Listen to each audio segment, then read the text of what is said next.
Isinita ng mga kapulisan sa bayan ng Baaw ang ilang mga truck na nakaparada sa gilid ng kalsada na kanilang naobserbahang walang nakailaw na hazard lights sa kahabaan ng diversion road na sakop ng Barangay San Jose at Barangay San Francisco nitong gabi ng Lunes. Ito ay naganap habang nagsasagawa ng regular na pagpapatrolya ang mga tauhan ng Baaw Municipal Police Station upang matiyak ang kaayusan at kaligtasan ng mga motorista at mga mamamayan.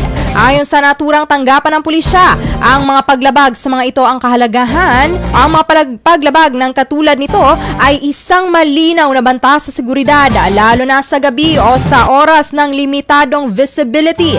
Dahil dito, sinita ng mga pulis ang mga driver at ipinaalala sa mga ito ang kahalagahan ng tamang pagpaparada at paggamit ng hazard lights bilang bahagi ng road safety protocols. Layunin naman ang pagpapatrolya ng Baaw MPS na pigilan ang posibleng aksidente dulot ng hindi maayos na nakaparadang sasakyan, itaas ang kamalayan ng mga motorista sa tamang paglalagay ng warning signals, gayon din ang siguruhing ligtas at maayos ang daloy ng trapiko sa nasabing lugar.